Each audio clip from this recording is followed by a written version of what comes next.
ఇవి జరిగిన తర్వాత యెహోవా వాక్యము అబ్రహామునకు దర్శనమందు వచ్చి, అబ్రహామా భయపడకము, నేను నీకు కేడము, నీ బహుమానము అత్యధికమగునని చెప్పారు. దేవుని స్తోత్రం కలుగును గాక. ఇవి జరిగిన తర్వాత అంటే ఈ ఒక్క చిన్న విషయంలో, ఇవి జరిగిన తర్వాత అనేటటువంటి విషయంలో ఈ ఒక్క విషయాన్ని మనం ధ్యానం చేయాలంటే మరలా ఎక్కడికి వెళ్ళాలంటే 14వ అధ్యాయం 1వ వచనం నుండి చివరి వచనం వరకు మనం ధ్యానం చేయాలి. ఈ ఒక్క విషయంలో ఇవి జరిగిన తర్వాత అంటే ఏం జరిగింది అని అనుకుంటారు మీరు అక్కడ? చెప్పండి. ఆదికాండం మొత్తం అందరూ చాలాసార్లు చదివేసి ఉంటారు కదా. ఏం జరిగిందండి అక్కడ? 14వ అధ్యాయంలో అబ్రహాము యుద్ధం చేశాడా? అబ్రహాము యుద్ధం చేశారా లేదా? చెప్పండి. చేశారు కదండి. దేవుని స్తోత్రం కలుగును గాక. హల్లెలూయా. ఇదన్నా చెప్పారు.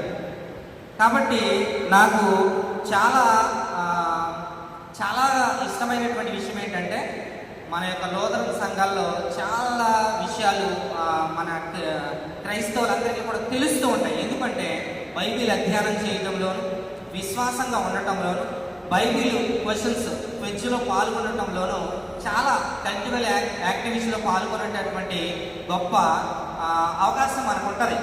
బైబిల్ ఎగ్జామ్స్ చేయటం కానీ, ఆ యొక్క బైబిల్లో పరీక్షలు రాయటం కానీ, ఆ ప్రతి విషయంలో కూడా మనం పాల్పంచుకోవడానికి కానీ, ధ్యానం చేయడానికి కానీ మీరందరూ కూడా ఎక్కువగా ఆసక్తి చూపిస్తూ ఉంటారు.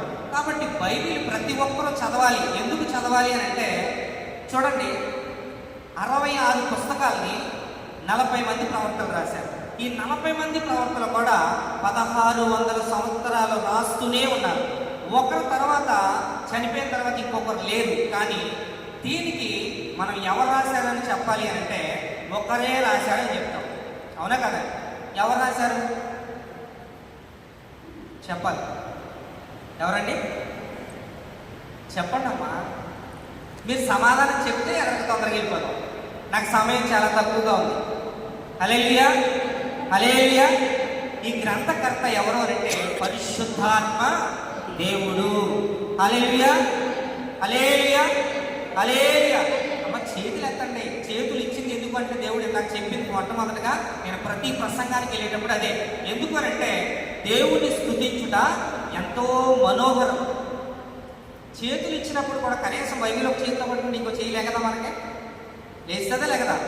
హల్లెలూయా, హల్లెలూయా, హల్లెలూయా. దేవుని స్తుతించడం అనేది మనకు అలవాటు అవ్వాలి. చేతులు పైకి